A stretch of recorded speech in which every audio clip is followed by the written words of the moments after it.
धनिकार जी महापुरुषों, दास उम्मीद करता है आप अच्छे होंगे, भले चंगे होंगे।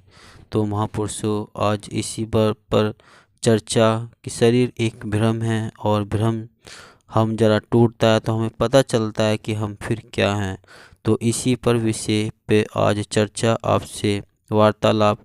दास आपके चरणों में प्रार्थना करता है कि अगर आपने अभी तक चैनल को सब्सक्राइब नहीं किया है तो संदेश निरंकारी का चैनल को सब्सक्राइब कर दीजिए और बेल आइकन भी प्रेस कर दीजिए। महापुरुषों, हम किसी भी राज्य में चले जाएं या कोई भी क्षेत्र में हो, हम पगड़ी पहने या कोई भी हमारा कोई तौर तरीके चल रहा हो, कोई भी हम किसी से भी क्षेत्र से संबंध रखते हों, हमारा मनुष्य शरीर भी ऐसा ही है। चाहे हम सब एक ही परमात्मा की अंश आत्मा हैं, लेकिन हम जब जिस भी राज्य में रहते हैं, चाहे वे महाराष्ट्र हो या पंजाब या कोई अन्य, हम वहीं की संस्कृति को अपना लेते हैं और हमें लगता है हम बस इसी स्थान के हैं। हमारा दायरा छोटा हो जाता है। अनेक शरीर धारण करते करते इस आत्मा को यह भ्रम हो जाता है कि यह शरीर ही मेरा असली अस्तित्व है, पर ऐसा है नहीं, क्योंकि जो आत्मा है वह तो इस परमपिता परमात्मा की अंश है। हम सब इस एक परमपिता से ही आए हैं, हम एक ही हैं और हमें आपस इसी एक में जाना है, वापस इसी एक में जाना है। हम धार्मिक ग्रंथों को भी पढ़ते हैं, सुनते आ रहे हैं कि युगों युगों से ही संत महात्मा यही एक संदेश दे रहे हैं कि मनुवरु अर्थात मनुष्य बनो। ऐसा नहीं है कि हमारे शरीर का आकार मनुष्य का नहीं है, चाहे हमारे हाथ पांव आँखें आदि सभी मनुष्य की तरह, लेकिन हमें मनुष्य बनाती है प्रेम की भावना, विशालता भावना, नफरत न करने की भावना, संकीर्णताओं से ऊपर उठने की भावना। अगर हमारे अंदर से गुण आएंगे तभी हम मनुष्य बनेंगे। यदि कोई पूजा पाठ करे, धार्मिक ग्रंथ पढ़े तो उनका पढ़ना मुबारक है, लेकिन उसमें क्या लिखा है उस पर गौर करना भी जरूरी है। ये नहीं कि उसमें जो लिखा है वह उसे पढ़ तो लिया जाए पर उसे समझ न आए। कोई भी धार्मिक ग्रंथ ले, उसमें यही लिखा है कि परमात्मा को जाना जा सकता है। आज निरंकारी मिशन द्वारा परमात्मा का ज्ञान करवाया जा रहा है। केवल निरंकार प्रभु के दर्शन की जिज्ञासा होनी चाहिए। कबीरदास जी के मन में भी जिज्ञासा उठी थी। उनके जीवन में जब सतगुरु रूप में रामानंद जी आए तब उन्हें प्रभु की प्राप्ति हुई। फिर उन्होंने कहा, बैठा पंडित पढ़े पुराण, बिन देखे का करे बखान। तू कहे कागज की लेखी, मैं कहूँ आँखन की देखी। मतलब पढ़ने लिखने की कला सीमित है। जिसने यह ज्ञान की नज़र प्राप्ति नहीं की, उसके लिए तो लिखे हुए अक्षर सिर्फ अक्षर ही रह जाते हैं, और जिसने ज्ञान प्राप्त कर लिया वह उसे लिखे हुए शब्दों को समझता है।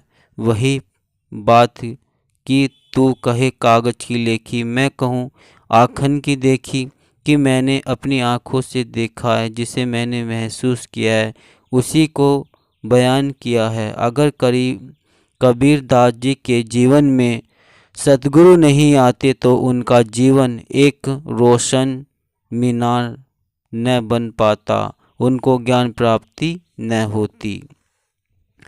हमें अपने आप का आत्मनिरीक्षण करना है, सोच विचार करना है और यह देखना है कि हम यह जीवन किस तरह से जी रहे हैं। इसे नफरत में बिना नफरत में बिता रहे हैं या ज्ञान की रोशनी प्राप्त करके इस सच्चाई की प्रेरणा औरों को भी दे रहे हैं।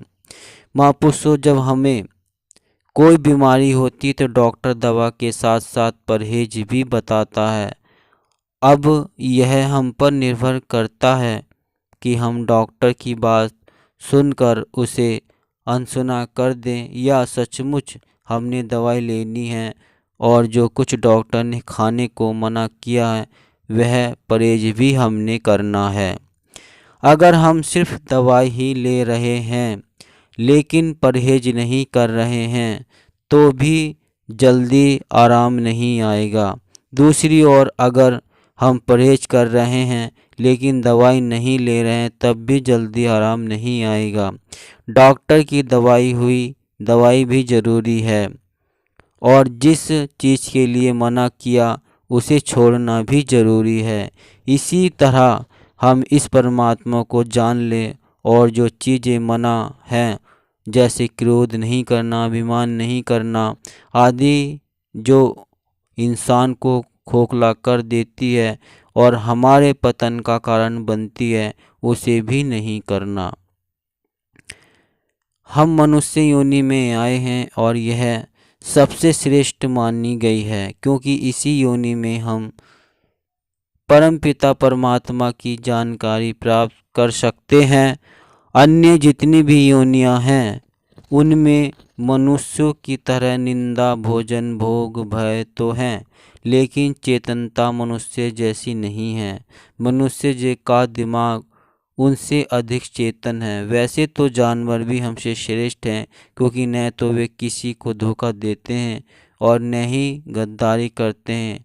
अगर टीवी देखें तो भी यही पता चलता है कि आदमी किसी का खून कर रहा है, किसी को धोखा दे रहा है या किसी न किसी के साथ गद्दारी कर रहा है। जानवरों के तो कई अंग भी काम आते हैं।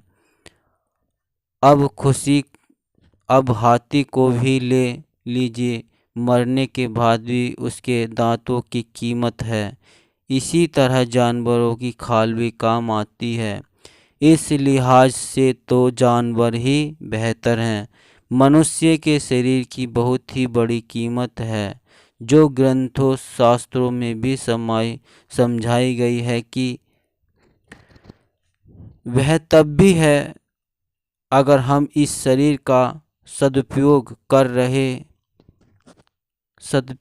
करें तो समय बीत गया उसकी तो कोई बात नहीं, लेकिन आगे आने वाले हर एक पल में परमात्मा को जानकर वह मानवीय गुणों को अपनाकर अपने जीवन को व्यतीत करना ही निरंकार को याद करने के लिए सुमिरन दिया है।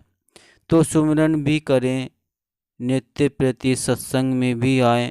कई बार यह सुनने को मिलता है कि ये तो वही बातें हैं जो हर बार सुनने को मिलती हैं। यह बात भी बिल्कुल ठीक है कि सारी बातें वही हैं जिन्हें बचपन से ही सुनते आ रहे हैं। अगर हम उन बातों को बार बार सुने, उन्हें हम अपने जीवन में उतारें तो हमारा जीवन बहुत ही अच्छी तरह बीत सकता है। हमारा व्यवहार ऐसा हो सकता है कि हमें नहीं पसंद नहीं करें। अगर हमारा चरित्र खराब होगा तो कोई भी 2 मिनट भी हमसे बात करना पसंद नहीं करेगा। दूसरी तरफ अगर कोई इंसान विनम्र है, सहनशील है, धीरे बोलता है, अच्छी प्यारी बातें करता है तो ऐसा लगता है कि वह बहुत अच्छा लगा, दिल को बहुत सुकून मिला। हमने अपना जीवन ऐसा ही बनाना है कि ऐसी खूबियाँ हमारे अंदर आए। ये सभी खूबियाँ तभी आ सकती है जब हमें इस निरंकार की प्राप्ति हो जाए। जैसे भी आपने सत्संग के पश्चात सुनते हैं कि ब्रह्म ज्ञान प्रदान किया जाएगा, तो जो निरंकार के दर्शन के इच्छुक होते हैं वह ब्रह्म ज्ञान की प्राप्ति कर सकते हैं। निरंकार आप सब पर कृपा करे कि जैसे ही आपका शहर बहुत ही तीव्रता से विकसित हो रहा है, तो वैसे ही आपका जीवन भी सुंदर गुणों और कर्मों द्वारा विकसित हो और हर किसी को आपसे मिलकर अच्छा लगे। महापुरुषों, आज बस इतना ही। दास इजाज़त लेता है और हाँ, विनती करता है कि अगर आपने अभी तक चैनल को सब्सक्राइब नहीं किया है तो संदेश निरंकारी का चैनल को सब्सक्राइब कर दीजिए और बेल आइकन भी प्रेस कर दीजिए। दास मनीष फिर मिलता हूँ एक और अगली ऐसी ही वीडियो में। तब तक के लिए आप सभी से आपके चरणों में दास का प्यार भरा धन्य निरंकार जी।